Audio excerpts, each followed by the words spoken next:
ஏன் அனுமதி தர மாட்டேன்றாங்க அப்படின்னா பயம்தான் காரணம். உயிர் பயம் ஏதாவது சேதாரம் ஆயிரும் பயமா இல்லை விஜயை பார்த்து பயம்? இப்போ முதல் புரட்சித் தலைவர் எம்ஜிஆர் அவர்கள் கட்சி ஆரம்பிச்சப்போ 72 முதல்ல அவர் ஆட்சி பிடிச்சது பாண்டிச்சேரியில் தான். ஆக இவர் இன்னொரு எம்ஜிஆராக எல்லாரும் பார்க்குறாங்க. அமித்ஷா உள்துறை அமைச்சருக்கு கீழே தான் பாண்டிச்சேரியில் போலீஸ் இருக்குது, அவருக்கு கீழே தான் இருக்கிறாங்க. இப்போ இவங்கெல்லாம் சொல்லுவாங்க பி டீம் ஏ டீம்னுவாங்க. அனுமதி கொடுக்க வேண்டியது தானே ரோட் ஷோக்கு? அவங்களால தானே விஜய். ஏன் அனுமதி கொடுக்கல? உங்களுடைய எண்ணம் தான் இன்னும் ப்ரோ, உங்களுடைய பிளான் தான் இன்னும் ப்ரோ அப்படின்னு விஜய் தான் ஏற்கனவே பழைய கூட்டத்திலே, கரூருக்கு முந்தைய கூட்டத்திலே கேட்டுட்டாரு. இந்த தமிழ்நாட்டில் ஏற்பட்டிருக்கிற விஜய் ஜோரம், விஜய் பீதி, இந்த திமுக ஏற்பட்டிருக்கிற அந்த பயம், இந்த திராவிட கட்சிகளுக்கு ஏற்பட்டிருக்கிற அந்த அச்சம், இதை பாண்டிச்சேரியிலே உங்க மையம் கொண்டு இவங்களே தான் ஆளணும். புதியவர்கள் யாருமே வரக்கூடாதா? இப்ப கரூர் சம்பவத்திற்கு பிறகு அரசாங்கம்லாம் கூடி அரசாங்கத்துல ஒரு திட்டம் போட்டு கோர்ட்ல சொல்லியிருக்கிறாங்க, ரோட் ஷோக்கு அனுமதி கொடுக்கணும்னா ஒரு மாதத்துக்கு முன்னாலே எங்ககிட்ட அனுமதி கேட்கணும். ஒரு மாதத்துக்கு முன்னாடி விஜயை முடக்கிற செயல். அவங்களோட ஒரே லட்சியம், ஒரே எண்ணம், ஒரே குறிக்கோள், முடியாட்சி மன்னர் உதயநிதிக்கு முடிசூட்டணும், பட்டத்து இளவரசருக்கு முடிசூட்டணும். அதுக்கு யார் தடையா வந்தாலும் ஒரு செங்கோட்டையன்ற ஒரு மூத்த தலைவர் போய் விஜயை சந்திக்கிறாரு, அந்த கட்சியில் இணைகிறாரு. செங்கோட்டையன் அனுப்பி வச்சதே அமித்ஷா. இது என்ன பைத்தியகாரத்தனமா இல்லையா? அமித்ஷாக்கு வர வேலையே இல்லையா? எம்ஜிஆர் அவர்கள், ஜெயலலிதா அவர்கள், அதுக்கு அடுத்த சகாப்தம் திரு விஜய் தான் அந்த இடத்துக்கு அவர் தான். அந்த அளவுக்கு திமுக வரலையே.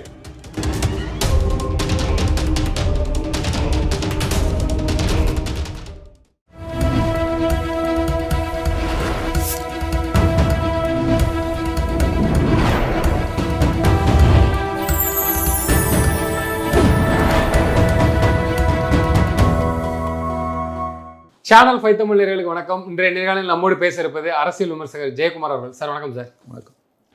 சார், தமிழக வெற்றி கழகத்தின் தலைவர் திரு விஜய் அவர்கள் பாண்டிச்சேரியில் ரோட் ஷோக்கு அனுமதி கேட்டிருக்காங்க. இப்போ தகவல் சமீபத்தில் 2 நாளாக நம்ம பார்த்துருப்போம். அதை தாண்டி அது முதல்ல கொடுக்கப்படுமா, அடுத்து தமிழ்நாட்டிலையும் இன்னும் பலகட்ட தேர்தல் பிரச்சனைலாம் செய்ய போகிறாங்க, இது மிகப்பெரிய ஒரு முற்றுப்புள்ளியாக பார்க்குறாங்களே. ஏன்னா இது கொடுக்கவே கூடாது, இவரால் பல பிரச்சனை வருது அப்படின்னு ஒரு பிம்பத்தை கிரியேட் பண்ணுறாங்க. இது எப்படி பார்க்குறீங்க? இல்லை, பாண்டிச்சேரியில் ரோடு ஷோக்கு அனுமதி இல்லைன்ற அளவுக்கு தான் இப்போ இது வரைக்கும் தகவல் கிடச்சினுக்குது. ரோடு ஷோக்கு அனுமதி இல்லை, கூட்டம் மாதிரி நடத்திக்கலாம், கூட்டமாக நடத்திக்கலாம், ரோட் ஷோ வேணான்னு. அது ஏன் இல்லைன்னா எல்லாம் போய் ஒரு அந்த கட்சியுடைய பொதுச் செயலாளர்லாம் போயிட்டு முதலமைச்சர்லாம் சந்திச்சிருக்கிறாங்க. அமைச்சரவை கூட்டம்லாம் கூடி, அதிகாரிகள் மட்டத்திலலாம் கூடி, ஒரு மிகப்பெரிய ஒரு ரோட் ஷோவுக்கு ஒரு அமைச்சரவையே கூடுற அளவுக்குலாம் நடந்துருக்குது. ஏன் அனுமதி தர மாட்டேன்றாங்க அப்படின்னா பயம்தான் காரணம். ஏன்னா பாண்டிச்சேரியில் போலீஸ் அதிகாரம் உள்துறை. உயிர் பயம் ஏதாவது சேதாரம் ஆயிரும் பயமா இல்லை விஜயை பார்த்து பயம்? விஜயுடைய எழுச்சியை பார்த்து பயம். உயிர் சேதம் பயம் கிடையாதுங்க, விஜயுடைய எழுச்சியை பார்த்து பயம். இவர் இப்போ முதல் புரட்சித் தலைவர் எம்ஜிஆர் அவர்கள் கட்சி ஆரம்பிச்சப்போ 72 முதல்ல அவர் ஆட்சி பிடிச்சது பாண்டிச்சேரியில் தான். 74 ஒரு முறை ஆட்சி பிடிக்கிறார், மீண்டும் 77 ஒரு முறை ஆட்சி பிடிக்கிறார். ஆக இவர் இன்னொரு எம்ஜிஆராக எல்லாரும் பார்க்குறாங்க. அதே மாதிரி இங்கே பாண்டிச்சேரியில் நடந்துற போது ஒரு பயம்தான் காரணம். அதுக்காக எவ்வளோ முடியுமோ அவ்வளவு அவருக்கு தடை ஏற்படுத்துறாங்க. இப்போ அமித்ஷா உள்துறை அமைச்சருக்கு கீழே தான் பாண்டிச்சேரியில் போலீஸ் இருக்குது, அவருக்கு கீழே தான் இருக்கிறாங்க. இப்போ இவங்கெல்லாம் சொல்லுவாங்க பி டீம் ஏ டீம்னுவாங்க. இப்போ அனுமதி கொடுக்க வேண்டியது தானே ரோட் ஷோக்கு? அவங்களால தானே விஜய். ஏன் அனுமதி கொடுக்கல?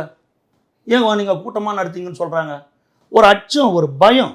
தமிழ்நாட்டில் மட்டுமல்ல, பாண்டிச்சேரி கேரளாவிலேயே விஜய்க்கு அபரிதமான ஒரு செல்வாக்கு இருக்குது, ஒரு மக்கள் எழுச்சி இருக்குது.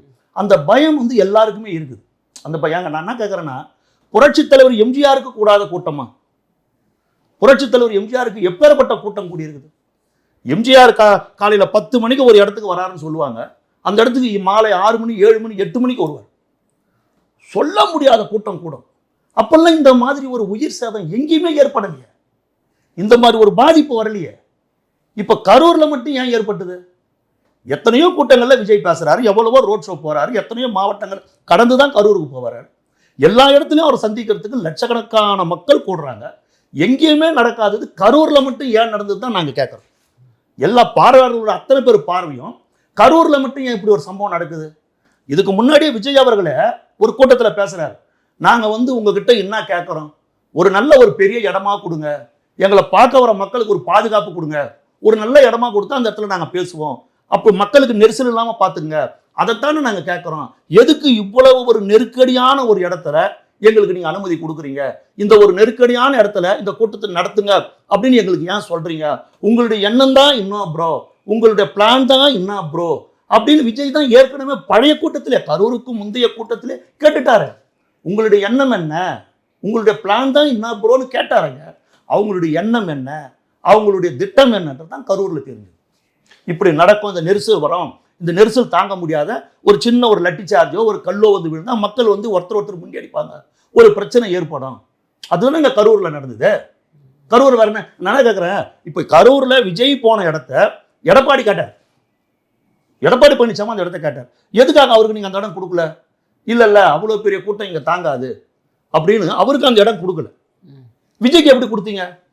அப்படிதான் சொல்லிக்கலாம், அவருக்கே கொடுக்கல, அதனால தான் உங்களும் கொடுக்கலன்ட்டு. இப்போ அவருக்கு மட்டும் கொடுத்தா கேள்விக்குறி ஆகும்ல. ஏங்க விஜய் இப்போ சம்பவம் நடந்த இடத்த எடப்பாடி கேட்டார்.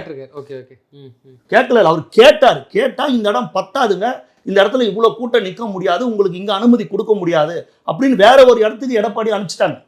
அதை எடப்பாடியே கேட்குறாரு, எனக்கு அனுமதி மறுக்கப்பட்ட இடத்த விஜய்க்கு ஏன் கொடுத்தீங்க அப்படின்னு கேட்குறாங்க. அப்போ பக்காவா ஒரு இடத்துல கொண்டு வந்தா மாதிரி ஒரு ஒரு எல்லாருக்கும் வந்து ஏற்படுறது ஏற்கதுனுங்க ஒரு அச்சம், ஒரு பயங்க இவரை பார்த்தா. அதாவது தமிழ்நாட்டில் இன்னைக்கு ஏற்பட்டிருக்கிற விஜய் ஜுரம், தேர்தல் ஜுரம் மாதிரி விஜய்ன்ற ஒரு ஜுரம், இந்த தமிழ்நாட்டில் ஏற்பட்டிருக்கிற விஜய் ஜுரம், விஜய் பீதி, இந்த திமுக ஏற்பட்டிருக்கிற அந்த பயம், இந்த திராவிட கட்சிகளுக்கு ஏற்பட்டிருக்கிற அந்த அச்சம், இதை பாண்டிச்சேரியிலும் இப்போ மையம் கொண்டிருக்கிறது.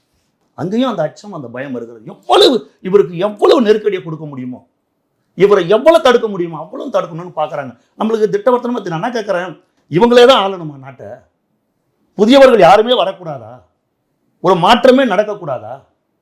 இப்போ கரூர் சம்பவத்திற்கு பிறகு அரசாங்கம்லாம் கூடி அரசாங்கத்தில் ஒரு திட்டம் போட்டு கோர்ட்டில் சொல்லியிருக்கிறாங்க, ரோட் ஷோக்கு அனுமதி கொடுக்கணும்னா வந்து ஒரு மாதத்துக்கு முன்னாலே வந்து எங்ககிட்ட அனுமதி கேட்கணும்.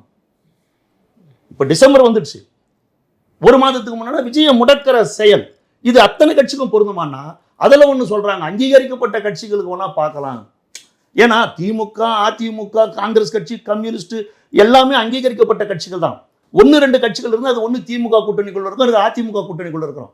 நாம் தமிழர் கட்சி இப்போ அங்கீகரிக்கப்பட்ட கட்சி ஆட்சி, நாம் தமிழர் கட்சி இப்போ அங்கீகரிக்கப்பட்ட கட்சியாக இருக்குது. இப்போ விஜயுடைய தமிழக வெற்றி கழகம் பதிவு செய்யப்பட்ட கட்சி, இன்னும் அவங்க தேர்தலை சந்திச்சு வாக்கு சதவீதத்தை வாங்கி வெற்றி பெற்றாதான் அங்கீகரிக்கப்பட்ட கட்சி, இப்போ பதிவு செய்யப்பட்ட கட்சி. ஆக இவரை மட்டுமே குறிவைத்து இவரை முடக்குகிற வேலையாக தான் இதை நாங்கள் பார்க்குறோம். ஆக இது தமிழ்நாட்டிலும் தொடரும். பாண்டிச்சேரியில் இன்னைக்கு இல்லைன்றாங்க, தமிழ்நாட்டில் இல்லைன்னுவாங்க. சார் ரோடு ஷோ அவர் வந்து பொதுக்கூட்டமாக நடத்தினா கூட போதுன்ற நான். நீங்கள் இதுக்காக வெயிட் பண்ணாதீங்க. இல்லை அதுக்காக இடம் கொடுப்பாங்களா? கூட்டம் பொதுக்கூட்டம் மாதிரி கூட்டம் ஒரே இடத்துல சார் கூடிய மட்டும் தடுப்பாங்க சார். சார் நான் தான் சொல்கிறேன்னா சார், ஒரு சினிமா உலகம் சுற்று வாலிபன்ற ஒரு சினிமாவே தடுத்தவங்க, அதையே ஜீரணிக்க முடியாதவங்க இதை விட்டுருவாங்களா? இவ்வளோ பெரிய ஒரு பொதுக்கூட்டத்தை ஏன் சார்? அவங்களோட ஒரே லட்சியம், ஒரே எண்ணம், ஒரே குறிக்கோள், முடியாட்சி மன்னர் உதயநிதிக்கு முடி சூட்டணும், பட்டத்து இளவரசருக்கு முடி சூட்டணும். அதுக்கு யார் தடையாக வந்தாலும் அதை அனுமதிக்கக்கூடாது. விஜய் அவர்கள் அதுக்கு தடையாக வருவார். மிகப்பெரிய மக்கள் எழுச்சி அவர் பின்னாடி திரளுது. அந்த அச்சம், அந்த பயம் காரணமாக அவங்க அதுக்கு கூட தடை விதிப்பாங்க. அதை மீறி ஒரு வரணும். அனுமதி கொடுக்கலன்னா நீதிமன்றத்தில் போய் அனுமதி கேட்கணும், விடக்கூடாது. இல்லை அதே நேரத்தில் வந்து உங்களுக்கு கொள்கை என்ன இருக்கு? இப்போ கூட ஒரு சமீபத்தில் விவாதத்தில் மிகப்பெரிய சார் இவங்களுக்கு என்ன சார் நான் கேட்குறேன், இவங்களுக்கு என்ன கொள்கை, திமுக என்ன கொள்கை? அதுதான் விஜய் கேட்டார்ல, உங்க கொள்கை என்ன ப்ரோ? கொள்ளை அடிக்கிறது தானே உங்க கொள்கை, கொள்ளை அடிப்பது தான் கொள்கைன்னா அந்த கொள்கை எனக்கு வேண்டாம்ன்றார். இன்னைக்கு அப்போ கொள்கை முக்கியம் இல்லை பெருசா. சார் உங்களுக்கு என்ன கொள்கைன்னா சார் எல்லாருக்கும் நல்லது செய்யணும். அவர் மக்கள் இயக்கமாக இருக்கிறார். மக்கள் இயக்கமாக இருக்கும்போதே மக்களுக்கு நற்பணிகள்லாம் அவங்களோட ரசிகர் மட்டத்தாளுக்கெல்லாம் செஞ்சுக்கின்னு வராங்க. நாளில் கூட பார்த்துருக்குறேன், அந்த ரசிகர் மட்டத்து பசங்க பிள்ளைகள்லாம் வந்து ஒரு பண்ணு பால் டீ அந்த மாதிரிலாம் கொடுப்பாங்க, நான் பார்த்துருக்குறேன். 25-30 வருஷத்துக்கு முன்னாடியே அந்த புயல் வெள்ள பாதிப்பெல்லாம் வந்தப்போ விஜய் ஒரு எஸ்ஏசி அவருடைய மகனாக ஒரு சினிமா நடிகராக இருக்கும்போதே வளர்கிற காலத்திலே அவர் வந்து அரிசி பருப்புலாம் கொடுத்துருக்கிறாரு, நான்லாம் பார்த்துருக்குறேன் வடசென்னை பகுதியில். அதுக்கப்புறம் காவிரி இஷ்யூக்காக வந்து சேப்பாக்கத்தில் வந்து விஜய் வந்து ஒரு 15-20 வருஷத்துக்கு முன்னாடி இருக்குன்னு நினைக்கிற நினைவுகள் சரியாக இருந்தால் உண்ணாவிரதம் உட்கார்ந்தார். ஜல்லிக்கட்டு போராட்டத்திலே வந்து மாஸ்க் போட்டு வந்து கடற்கரையில் கலந்துக்கினார் ஜல்லிக்கட்டு போராட்டத்திலே. ஆக மாநில உரிமை, மாநில பிரச்சனை என்னும்போது ஒரு நடிகனாகவே அவர் தன்னை அடையாளப்படுத்தி கொண்டு வெளியில் வந்து மக்களுக்கு ஏதாவது செய்யணும்னு நினைக்கிறவர் ஒரு அரசியல் கட்சி ஆரம்பிச்சிருக்காங்க. 250-275 கோடி ஒரு படத்துக்கு வாங்குறதா சொல்கிறாங்க. ஒரு வருஷத்துக்கு 2 படம் நடிக்கலாம், அழகாக ஜாலியாக நடிச்சுட்டு இருக்கலாம். அவர் எதுக்கு இவ்வளோ பெரிய கூட்டம் அவர்கிட்ட இருக்குது? அவர் எதுக்கு இதெல்லாம் செய்யணும்? அவர் அரசியலுக்கு வந்து இன்னும் எனக்கு ஒன்றும் புரியலை. இந்த மக்களுக்கு ஏதாவது செய்யணும், ஏதாவது நம்மளால முடிஞ்ச நல்லது செய்யணும் தானே வராரு. அவருக்கு ஏன் நீங்கள் இவ்வளோ தடை ஏற்படுத்துறீங்க, இவ்வளோ தொந்தரவு கொடுக்குறீங்க? உங்களுக்கு என்ன அவ்வளோ பயம்? என்ன உங்களுக்கு எனக்கு ஒன்றும் புரியல. ஒரு செங்கோட்டையன்ற ஒரு மூத்த தலைவர் போய் விஜயை சந்திக்கிறாரு, அந்த கட்சியில் இணைகிறார். செங்கோட்டையனை அனுப்பி வச்சதே அமித்ஷா தான். இது என்ன பைத்தியக்காரத்தனமா இல்லையா? அமித்ஷாக்கு வர வேலையே இல்லையா? ஏங்க ஒரு ஹோம் மினிஸ்டர் உட்காந்துக்குன்னு எவன் நக்சலைட் வரான்னு பார்ப்பாரா, பாகிஸ்தானை பார்ப்பாரா, சைனாவை பார்ப்பாரா, இல்லை செங்கோட்டையனை தாவாக அமிச்சு வைப்பாரா? இது இன்னும் இன்னைக்கு எதை வேணாலும் வாய் புளிச்சுதான் மாங்காய் புளிச்சுதான் எதை வேணாலும் பேச வேண்டியது தானா? சொல்லுங்க. நிர்மலா சீதாராமன் எதற்காக போய் செங்கோட்டையன் சந்தித்தார்? அமித்ஷாவை ஏன் சந்தித்தார்? சரி, நிர்மலா சீதாராமன் சந்தித்தார், அமித்ஷாவை சந்தித்தார், அந்த செங்கோட்டையன் எதுக்கு போய் சேகர் பாபு சந்தித்தார்? இவங்களை எதுக்கு அவர் பார்த்தாரு? அப்ப திமுக வந்தா அவரை புனிதராக்கிடுவீங்க. ஒருவேளை அவர் விஜய் அவர்களை தேடி அவரோட அலுவலகத்துக்கு போகாம அண்ணா அறிவாலயத்துக்கு வந்திருந்தா அவர் புனிதர் பட்டம் கொடுத்துட்டு இருப்பீங்க. அவர் உத்தமர், யோகியர், அவர் திராவிட பாரம்பரியத்தின் வழி வந்தவர், அண்ணாவால் ஈர்க்கப்பட்டவர், அந்த அண்ணாவின் கொள்கையை தேடி வந்து விட்டார், அண்ணாயிஸ்தை பேசுபவர், அண்ணாவின் தம்பி ஒரு குடையின் கீழே வந்துட்டார். ஆனா உங்ககிட்ட வரல, வேற ஒரு முகாமுக்கு போயிட்டா அவர் BJP B team, C team. என்னங்க இது? இப்போ ஒன்றும் இல்லை, இப்போ ஓபிஎஸ் கூட தான் நேற்று டெல்லிக்கு போனதா சொல்றாங்க, அமித்ஷாவை சந்தித்ததா சொல்றாங்க. இதே ஓபிஎஸ் கொஞ்சம் நாளைக்கு முன்னே உங்களை பார்க்கில் வாக்கிங் போகும்போது ஸ்டாலினை பார்த்தாரு, ஸ்டாலின் வீட்டிலே போய் ஸ்டாலினை பார்த்தாரு. அதுக்கு முன்னாடி டெல்லிக்கு போய் அமித்ஷாவை பார்த்தாரு, அமித்ஷாவை பார்த்துட்டு ஸ்டாலினை வீட்டில் பார்த்தாரு. இப்போ டெல்லிக்கு போய் மீண்டும் அமித்ஷாவை பார்த்துருக்கிறாரு. நீங்க சொன்ன தகவலை தான் அங்கே போய் அவர் சொன்னார், நாங்கள் எடுத்துக்கிட்டோமா? நீங்க தான் ஓபிஎஸ் கிட்ட சில தகவல்களை சொல்லி டெல்லிக்கு அனுப்பிச்சிருக்கிறீங்க, நாங்கள் எடுத்துக்கிட்டோமா? எப்படிங்க இது? அவர் எதுக்காக செங்கோட்டையன் போறாரு? அதிமுக ஒருங்கிணையணும், ஒன்றுபடையணும். புரட்சித் தலைவர் எம்ஜிஆர் ஆரம்பிச்ச கட்சி வீணா போயிடக்கூடாது. இந்த கட்சி வெற்றி அடையணும். வெற்றி அடையணும்னா திமுக தோக்கணும். திமுக தோக்கணும்னா அண்ணா திமுக ஒத்துமையா இருக்கணும், ஒன்னா இருக்கணும். ஒன்னா இருக்கணும்னா பிரிந்த சக்திகள் எல்லாம் ஒன்று சேரணும். அது எடப்பாடி கிட்ட பேசுறாரு, எடப்பாடி ஒத்துக்கல. சரி, எங்க சொன்னா எடப்பாடி கேட்பாரு? இப்போ டெல்லியிலயா சொல்லி பார்ப்போம். டெல்லியில போய் முறையிடுறாரு, அமித்ஷா கிட்ட சொல்லி பார்க்கறாரு, நிர்மலா சீதாராமன் கிட்ட சொல்லி பார்க்கறாரு. எடப்பாடி ஒத்துக்கிற மாதிரி இல்லை, அவங்க சொல்லியும் வேற ஒரு முடிவு எடுக்கிறார். இன்றைக்கு திமுகவுக்கு சரியான மாற்று தாவேகா தான் அப்படின்னு அந்த மூத்த தலைவருக்கு தெரியுது. இவங்களுக்கு சரியான ஆள் இவர் தான். ஏன்னா அதிமுக இறங்க முகமா இருக்குது. அதிமுக தமிழ்நாட்டில் ஒரு வாழ்ந்து கட்ட கட்சி ஆயிடுச்சு. எடப்பாடியாருடைய தவறான ஒரு அரசியல் போக்கால தொடர்ந்து அதிமுக பின்னாடி போயினுக்குது. சார், பொதுவாகவே நீங்க களத்தில் ஒன்று பார்த்துங்க சார், திமுக எப்பவும் தமிழ்நாட்டில் மக்கள் மத்தியில் ஒரு பெரிய கட்சி, அது ஜெயிச்சதே கிடையாது சார். எதிர்பாராத நடைபெறுகிற சில அரசியல் விபத்து காரணமாக தான் சார் அந்த கட்சி ஆட்சிக்கு வந்தோம். விபத்துல சார் முதல் 67 பேரறிஞர் அண்ணா ஆட்சி பிடிக்கிறார். அவர் ஆட்சி பிடிக்கும் போது அதற்கு முக்கிய மூல காரணம் புரட்சி தலைவர் எம்ஜிஆர். எம்ஜிஆர் துப்பாக்கியில சுடப்படுறாரு. அந்த அனுதாபம் தமிழ்நாடு பூரா போஸ்டர் போட்டு ஒட்டுறாங்க.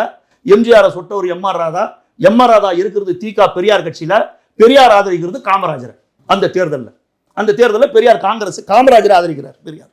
அப்போ எம்ஜிஆர் மேல ஒரு அனுதாபம் வருது. புரட்சி தலைவர் எம்ஜிஆர் தான் 67 திமுக ஜெயிக்குது. அதனால தான் திமுக வெற்றி பெற்றவுடன் பேரறிஞர் அண்ணாவை கட்சி நிர்வாகிகளாம் சந்திக்க போகும்போது, இந்த வெற்றிக்கு காரணமான என் தம்பி ராமச்சந்திரன் மருத்துவமனையில் படுத்துக் கொண்டிருக்கிறான், போய் முதலில் அவனுக்கு மாலை மரியாதை செய்யுங்கள் என்று சொல்லுகிறார். இந்த வெற்றிக்கு காரணமான என் தம்பி அமைச்சரவை பட்டியலியே புரட்சி தலைவர் எம்ஜிஆர் கிட்ட கொடுத்து ஒப்புதல் வாங்கின்னு வர சொல்றாரு. 67 எம்ஜிஆர் எனக்கு அமைச்சர்லாம் வேண்டாம், நான் இப்படியே இருக்கிறான்றாரு. 67 மீண்டும் 71 சட்டமன்ற தேர்தலில் புரட்சி தலைவர் எம்ஜிஆர் தீவிரமா பிரச்சாரம் பண்றாரு, கலைஞர் ஜெயிக்கிறார். எங்க எம்ஜிஆர் நமக்கு போட்டியா வந்துட போறாருன்னு தன்னுடைய மகன் முத்துவ சினிமாவில் நடிக்க வச்சு எம்ஜிஆருக்கு இணையா ஒரு நடிகனை அவரை கொண்டு வரணும்னு ஓடாத படங்கள் எல்லாம் எடுத்து அவருடைய ரசிகர் மன்றங்களை கட்சிக்காரங்களை வச்சு முத்து மன்றங்கள் எல்லாம் தூக்கி வச்சு, அதனால எம்ஜிஆருக்கு ஒரு கோபம் ஏற்பட்டு எம்ஜிஆர் வெளியே போறாரு. புரட்சி தலைவர் எம்ஜிஆர் வெளியே போனதுக்கு அப்புறம் 77 இருந்து 87 வரைக்கும் திமுக ஆட்சிக்கு வரல. அவருடைய மறைவுக்கு பிறகு அதிமுக ஜானு 2 அணியா பிரிஞ்சதுக்கு அப்புறம் திமுக வருது. மீண்டும் 91 இந்த அம்மா வராங்க.